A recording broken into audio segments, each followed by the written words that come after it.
Before we do anything else, I want to thank Renee so much for opening this group to me. Um, Way back, I think 6 or 7 months ago, I sent her a message and said, "You don't know me, but I've written a series, and I would love just to be able to chat with your amazing group." And she right away offered me a spot in February, right around Valentine's Day, which turned out to be my release week. And in fact, today is the release day of the series finale, and we can talk a little bit more about that. But first, I also want to say that I have really enjoyed being a part of this group for the last 6 or 7 months. It was recommended to me by Susie Approved Blog Tours, who does my Instagram and social media. She's done all 4 books and set up a great slate of Instagrammers. And she recommended that I join this group, and it's just been so wonderful because first and foremost, I'm a reader, and so I love the way you guys have such wonderful civil conversations about books, and there's no spoilers, there's no negativity. It's just, it's an amazing environment, it's an amazing community. So I'm very excited to be a part of it, and now I'm even more excited to be able to share my books with you guys. Um, Hi, Kate. Hi, Cinda. It's so nice to see you. And hello, Renee. Thank you so much. Um, First, want to say that I will do much better answering questions than just talking, but I do have some questions to ask myself if I must. I basically have a list of frequently asked questions in my head, and so I will go forth and start chatting about those, but please put your comments and your questions in the chat, and I'll do my best to see that and respond. The go-to question is, when did you start writing and why?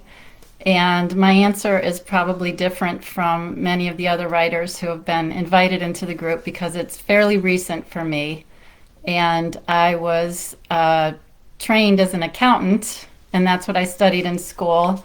Writing, creative writing especially, was never something that I thought I would want to do, even especially if I wasn't forced to do it.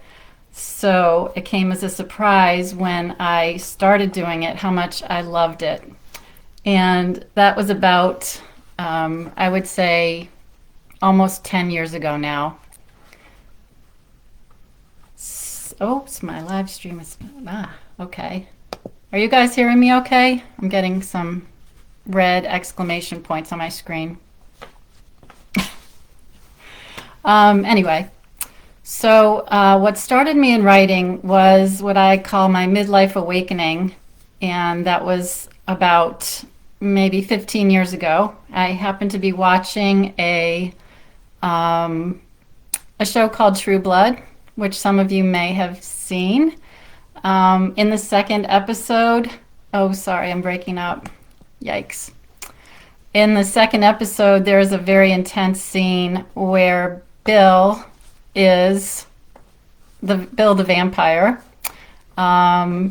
is in a very intimate moment with Sookie, who is we think she's a human. She turns out not to be entirely human. And something in me just kind of woke up, and I started looking at that relationship and thinking about all the different ways that could go. And then I really gobbled up everything I could in that series, which led to reading all, I think, 12 of Charlaine Harris's books at the time. And I'd never read anything like that before about vampires and shifters, and it surprised me. But it wasn't really about the supernatural part. It was about the intimate connections that these characters were making. And from there, it was an easy slide into the Twilight universe where I found that once I tore through the 4 books in the series, I dug right into the world of fan fiction. And if you're not familiar with fan fiction, that is a community of writers and readers who make up our own endings and side stories and different altogether stories with the characters and original characters that we create. And so I was reading a lot of fan fiction and really interacting with the community and the writers. And that is the part I love most about writing still, is being able to talk to readers about the stories. And that's why this is so much fun for me. After a while of reading so many other people's fan fictions, I had this urge that just would not go away to create my own characters. And I started my first story with no clue what I was doing.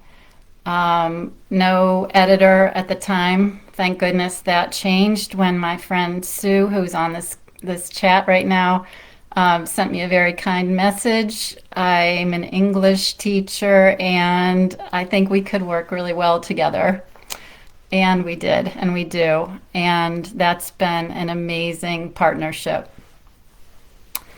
So I started writing my own fan fiction stories, and I wrote all humans. I never wrote vampire stories. Not that there's anything wrong with it, but more interested in how people connect, people who may not seem like they go together, how they interact with each other and make each other better, challenge each other, and just what goes on in a relationship. So I was writing a lot of fan fiction, and I started to feel boxed in by the rules of romance as I understood them from my readers. Thank you, Amy. Great to have you here. I wrote a story that was very controversial because the 2 characters did not end up together in the end. And I never intended for them to end up together. It was an age gap romance, and it was meant so that the characters could each learn what they needed to learn from the relationship and then go their separate ways and go off and be with other people. And there was no happy ending any other way, and nothing realistic that I could come up with. So I got a lot of backlash from my reading community, some of it, not all of it, but I learned that I couldn't stay in that box. You think that when you write and you create characters that they're going to just do whatever you want them to do and they're going to behave, but that is actually not the way it works for me anyway. I get to know my characters, I kind of push them out there, and then I just watch and listen and let them do what they're what is natural for them. And if it gets too far in the wrong direction, I might give them a little pat back in line. But I can't tell them what to do. I can't make them stay in a box, because that's not going to be an interesting story for me, and it won't be an interesting story for my readers. So I decided that I would just let myself write what I wanted to and not worry about the constraints of a genre, which is how I ended up kind of in a genre. I ended up with books that are in at least 12 different genres, which makes it very challenging to figure out how to sell them. But I decided that I wanted to write a story about love that wasn't necessarily a romance. And who better than Cupid to be my romantic hero? So, one of the things that I absolutely loved about mythology when I was learning it growing up is that there are so many different canons that fit together, and just make more of a tapestry than a single unified canon. So every character has three or four origin stories. The more popular ones, and maybe they have even more. So what I did was I picked the stories that resonated with me, and I used those to kind of draw my characters. So if you're reading about my Cupid and you knew a different origin story, maybe he wasn't Aphrodite's son, maybe he was there the before the gods even got there. Maybe love was there first, or whatever story you've read. Your truth is also a truth, and the fun part of writing is I can play with that. So I try to be very respectful of the sources. I didn't invent anything that didn't have a seed in mythology. Um, Renee is asking me if I always had an interest in Greek mythology. I guess in the back of my head, I did. I think when I learned mythology the first time, I thought, well, one of the things that's really fun about the Greek gods is that they are very naughty. They do not behave the way good humans behave. And that's what makes them so much fun. They are a bit random, they're selfish and greedy, and not the best parents. And that makes for an interesting story. So I guess in the back of my mind, I had those gods kind of churning around, and that's how I ended up where I did. So if you're not familiar with the stories, the series takes place on two different planes. There is the earth when Cupid is punished and he falls to earth, but the gods are still on Olympus today, watching at this moment. And there are two worlds that interact in a way that you can kind of follow in the story. There's, the messenger of the god Mercury goes back and forth at will. I picture him kind of as one of those Star Trek characters that gets beamed up and down as kind of a filmy version of himself. And so he kind of bridges the worlds. There's basically a cast of gods that are the standard for the series, and I just want to mention that at the back of every book, there's a cast of characters, and so I try to give you just a little nugget so that you can jog your memory and say, oh yeah, that's the goddess of the rainbow. But really everything that you need you can get from the context of the story, I think. And there's also a family tree up front that my amazing cover artist drew for me, Betty. So that's all part of the story. Any chance of a Pan prequel? Well, so the two main characters in the series are Cupid and his BFF Pan, who was a satyr when he was on Olympus, but he is fully human on Earth. So the gods fall and they take human form. They're not mortal, they're still special. Pan is a demigod, and he and Cupid were best friends. And Pan has been down here for 2,000 years, and nobody told Cupid that he was still alive because Cupid's mother didn't want to lose him. And she was pretty sure that Cupid would request to be sent to Earth also. So to avoid that, she just decided to tell her son that his best friend was dead. So the first thing that happens when Cupid falls in chapter 1, or maybe it's now chapter 3, is that he meets up with his long lost best friend, and the reunion is kind of epic. And the two of them were just the highlight for me, the most fun to write. The two besties. And as they go through the series, their relationship deepens and grows. And in book 3, they have a chance at love together. And there's a book 4, so you could probably figure out how that went. But let me just introduce the series a little bit because I feel like I'm jumping around a little bit. Book 1 is called First Quiver, and this is the story of Cupid's fall. There he is. Let me get back to that, Renee. That's a long story. So Cupid falls.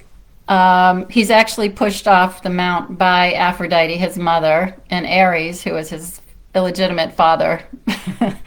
And Cupid is being punished because he was naughty with his arrows, because he's very bored on Mount Olympus. He's a virgin. He can't have any fun. He has to watch everybody else as he connects people, and it's not easy being Cupid. So he finally pisses off the wrong goddess, and he is sent to Earth as a punishment, and he has to fix love in order to go home. He has no idea how to behave when he gets here. He falls and he gets a magnificent human body, and he decides that he's going to quickly use it because he's been waiting a very, very long time. So he also discovers that he has this supernatural charisma, and men and women alike are attracted to him and don't really know why. But he walks the earth as a god, and people are attracted to him. So he quickly loses his virginity, and life is good again. He's with his best friend, and he kind of forgets why he's down here until his punishment kicks in. And what that entails is that his heart starts to react as if he were shot with one of his arrows. And he gets this signal from his heart that pulls him like a GPS system to someone. And that someone turns out to be his love target, or his punishment, really, because the first thing that happens is he falls in love with that person, and that person is not meant to be with him. And Cupid's punishment is that he has to find the person who is meant for that character, for that person, and he has to fix them up, and then he has to let go, and that is painful. So that happens in book 1. He meets up with a character who is deserving of love. She's chosen by Aphrodite as a worthy, which is a term that I made up. It is not a mythological term. But Aphrodite, the goddess of love, decides who is worthy of this perfect love. So just clicking out all my warnings here. How's the video? Is it still choppy? I hope it's okay. So that's book 1, and at the end of book 1, it's kind of like Quantum Leap, if you ever saw that show. He finishes one task, and then he kind of leaps into the next one because he makes some mistakes, and the gods are not ready to let him come home. So very briefly, I will not spoil anything for you, but book 2 is about a marriage, and this is the love target right here, Ruthie. Oops, sorry. And that's her husband, Zach. And Cupid's heart is set on Ruthie at the beginning of book 2. And he has to figure out how to help her figure out if her marriage is the right one, and how to help her fix that. Um, and then he has to let go again. And in book 3, he is set on his best friend Pan. And that's a whole deal.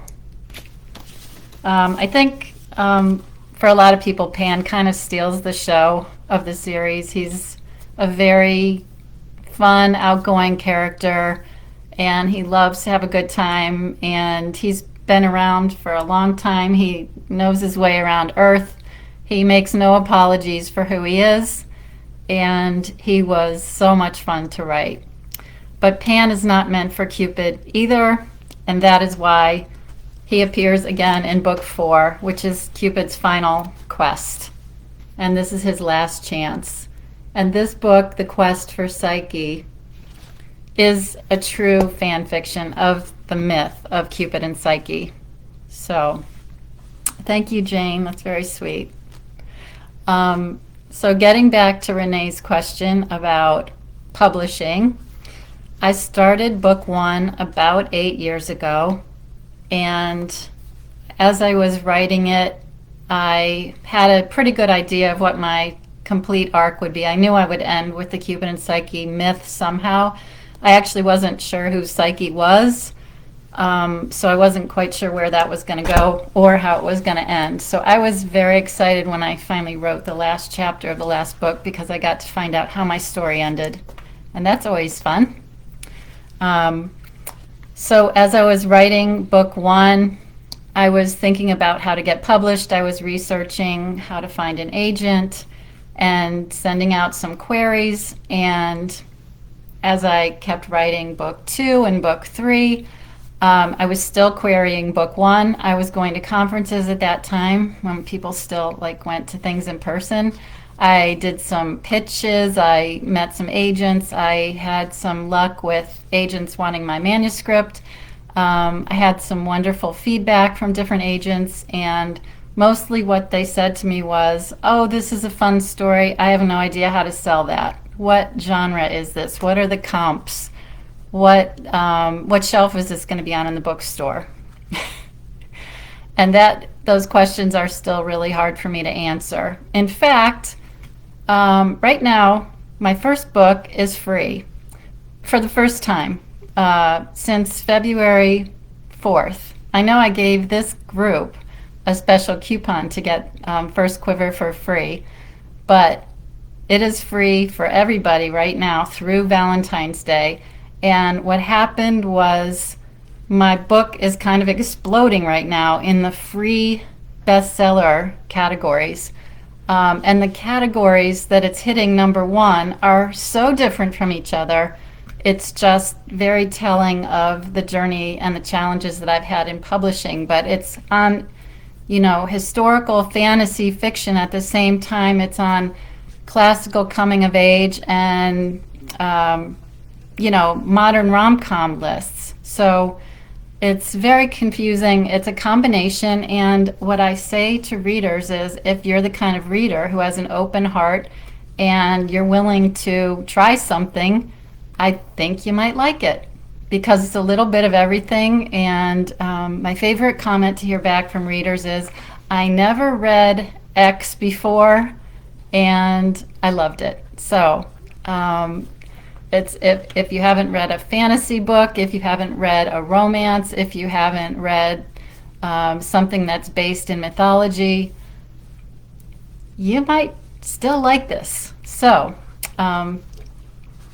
that's my publishing challenge. So I promised myself, as I was finishing my series, as I was finishing the writing, that if I did not have an agent by the time I finished the 4th book, that I was going to self-publish the first book and see what happened. And maybe somebody would get so excited about my book that they would just call me and say, "We have to sign you right now. Give us the rest of the series." That didn't happen, but I published all of my books. And so now I'm a publisher. I'm an indie publisher. I have my own imprint, which is really exciting. Let me tell you a little bit about my imprint. Let's see if you can see the, oh, I have so much trouble with this. Can you see the Isotopia right here with the little face? There we go. So Isotopia was the name of a book that my son wrote. It was a sci-fi story. He created a whole world of characters, and I took the name of my publishing company from the title of his book. So I'm Isotopia Publishing, and if you wrote a book, I could publish you, but you probably don't want me to, because I just have my quirky group of readers. So let's see. Yes, I'm excited about the fact that it's Valentine's Day again. The first book came out right before Valentine's Day in January of 2021, and the plan was always that the last one would drop right before Valentine's Day so that everybody has a chance to buy it for their favorite Valentine or Galentine. So, and now you don't even have to buy it. It's mostly free. So that's, and at one point I thought maybe I could make this series a trilogy. I worked very hard at that for about a week. I thought that maybe Psyche could turn out to be Pan. But you cannot squeeze a round peg into that square hole, and that did not work. So I let the story be what the story needed to be. So it turned into 4 books, and the only thing, I do love the number 4. I love the fact that the spines all kind of line up, and they're all a little story. And I think 4 works because it's got 4 different types of love. The first book is about first love. The second book explores marriage. The third book is about a friendship, a deep friendship. And the final book is really about soulmates and fated love. So it gave me a chance to explore 4 very different kinds of love. Wendy, this is my latest release, which came out today, The Quest for Psyche. It is the last book in the Cupid's Fall series, which is a 4-book series which started with First Quiver. So just to catch you up there. Oh, thank you, Karen. Oh, the titles are kind of a fun story. Thank you for asking, Renee. So in the book, Cupid's nickname is Q, which is, that nickname was invented 8 years ago before it became a political kickball. So my Q doesn't have anything to do with any of those Qs. He's Q for Cupid. And so I knew that every book title would have a Q in it somewhere. I wasn't sure if it would be the first letter of a word or somewhere. If I got desperate, it was going to just have to be like in the middle of one of the words. And after that decision to have the Q be on in every book title, I really worked with my cover artist to come up with all 4 titles. So she created all 4 book covers at the same time last year, or actually in 2020, because I published in January of 2021, and I already had all 4 covers made before I put out the first one. And so I wanted the book covers to tell the same story that I just told you. And so what she did was she took each of the Qs and made it into a symbol that kind of represents the major theme of the story. So this one is the fall and the first love and the arrow pointing downward. And then the second book, I was maybe going to be a little bit too cute, and it was going to be called Too Quiet. I was going to have First Quiver, Too Quiet, 3 something, and then the final quest. Well, my cover artist didn't like the way they looked on the page. So I mean, I worked on these titles for about 8 years. I had lists and lists of words that started with Q, words with Q in the middle. I had 3 different Word documents going with covers, and I had about a 10-minute chat with Betty while she was coming up with the covers, and she said, I need it to fit this way on the page, and how about this? And basically that's how my titles ended up being what they were, and of course I love them. But so the second one, you can see the Q is a wedding ring, and the third one is 2 arrows. This was supposed to look like a male symbol. And here's the third arrow down here, just kind of floating away sadly from the other 2. And then the final Q, oops, let's not pull my laptop down, is a heart, and the arrows are kind of pointing back on itself in a full circle, which is just very hopeful. I did one in-person book group last summer, and it was so fun, but that was the only thing that happened. Hoping at some point to do one in our local bookstore, but that's not on the horizon either. So I did want to mention that I love coming to book groups, Zoom or whatever. And if you have a book group or you have a group of friends that you think you want to introduce the series to, I would be delighted to come and talk with you. I would be happy to get you all into the series so you can dig in together. It would be very exciting for me. So please don't be shy about that. And every book has a book group discussion guide. And they're all on my website, bethcgreenberg.com. And you can pick those up and take a look at the 8 to 10 questions that are kind of posed for each book. They can be a little bit spoilery, so if you don't want to spoil the story for yourself, wait till after you read. Hi, Susie. There's my Susie blog tour lady. Thank you so much for introducing me to Renee. Yes, I would love to give away a set of my 4 books to somebody in this group. And last time we did this, I had 3 books to give away. Now I have 4, and I did it randomly. But this time, I think what I'm going to do is ask if you're interested in winning these books to comment with your most surprising book that you didn't think you were going to like, and then you did. So that's how you enter if you're interested, and I will go through afterwards and pick somebody. Oh, thank you, Amy. That's awesome. Thank you, Mindy. Let's see. So I talked to you about the titles and the covers. So I wanted to get back to the publishing journey because it's been such an amazing rocky roller coaster ride, up and down, and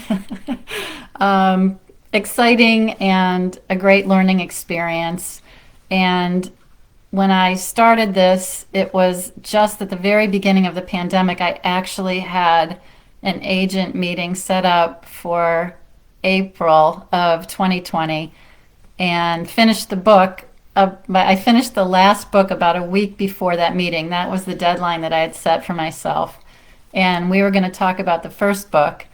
And we ended up having to do that whole thing on the phone. And then I had sent her my manuscript after that, and she was very excited about it and just kind of fell off the radar after when the pandemic struck. So I just want to say that publishing has been such an energizing journey for me through the pandemic. I have not been bored for 1 second. I haven't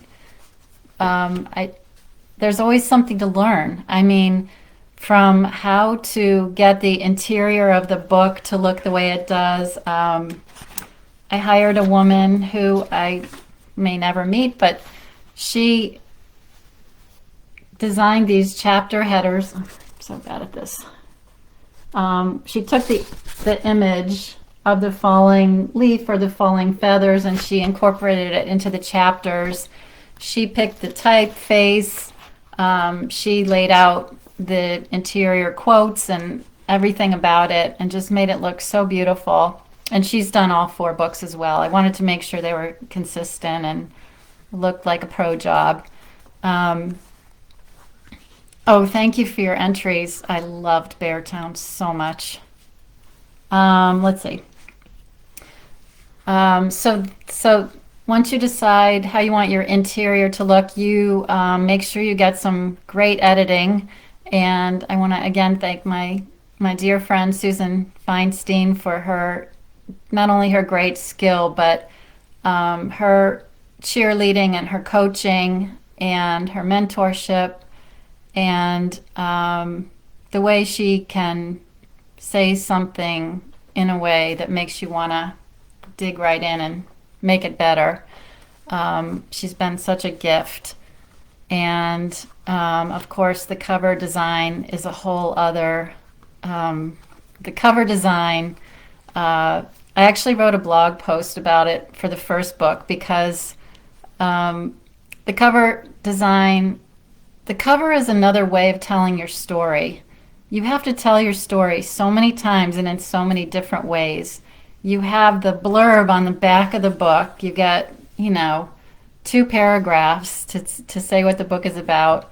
I was in pitch meetings with agents where you I was in pitch meetings with agents where you had to sell your book in 3 minutes.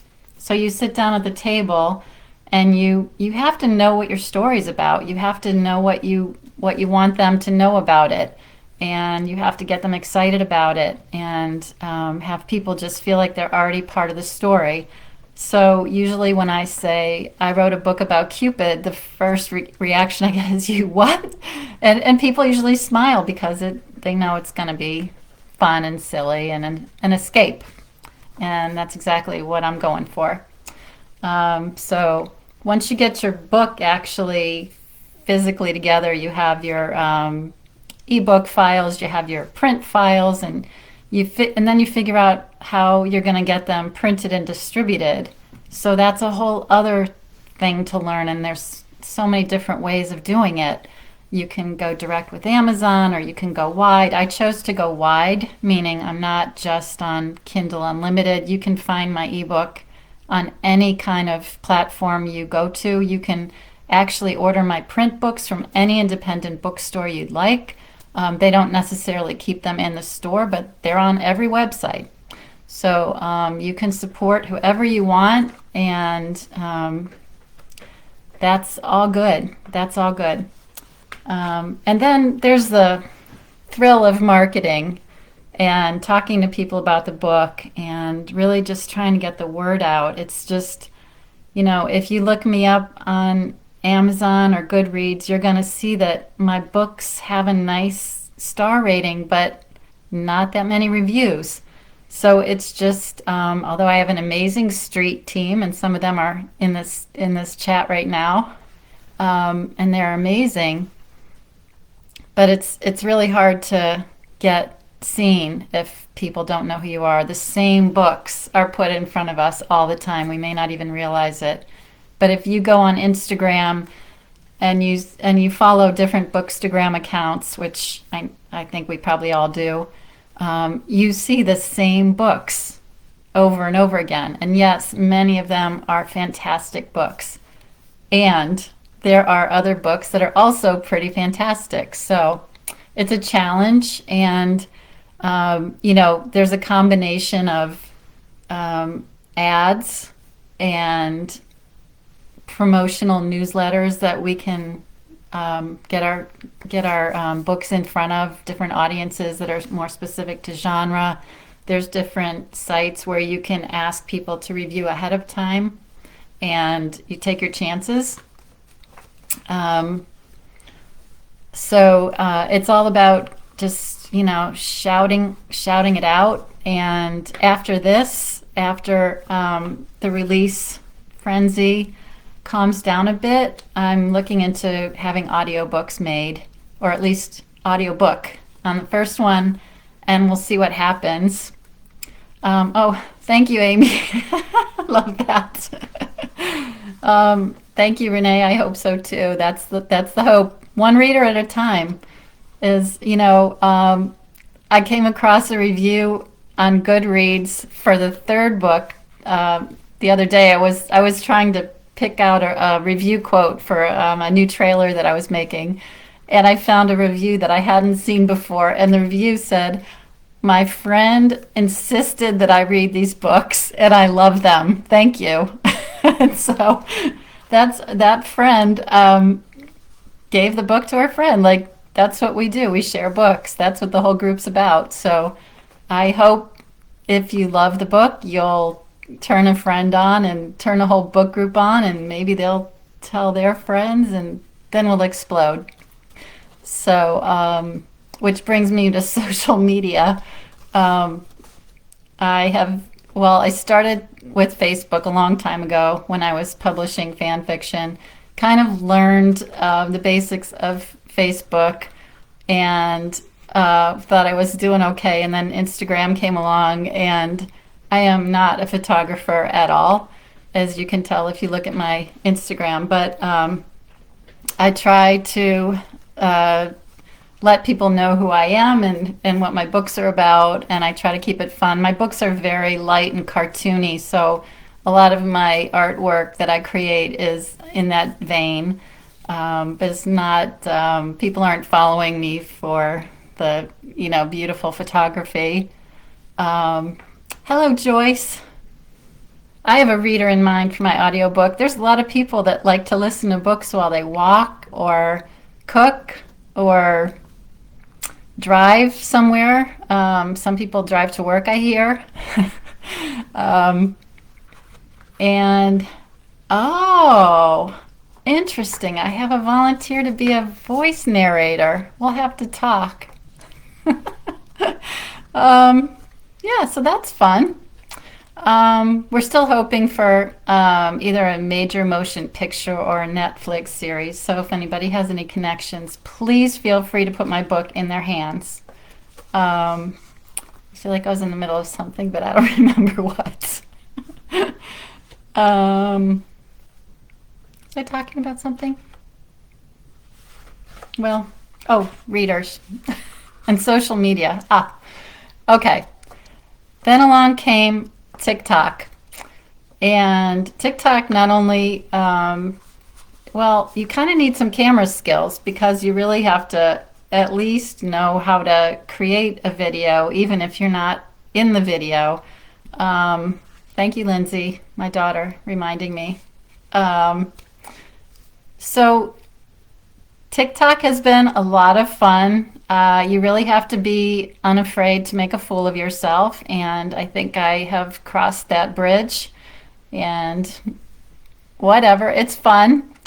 Just trying to let people know about the books. You cannot control which TikToks get more hits than the others. I have one that got over 9,000 views last week for a very silly video that had very little to do with books. It was a man who was like appeared to be pulling down his underwear, and something surprising happens. I'm not going to tell you what. But if you want to check out my TikTok, just you can find all my reference points on my website. Um, so that has been a lot of fun, and oh, that's funny, Stephanie. Um, so I want to thank my daughter Lindsay for trying to coach me in the TikTok ways. She's actually really, really skilled at it and happens to have a superstar dog living in her house with her child, my grand doggy, and they're kind of TikTok superstars. So trying to live and learn.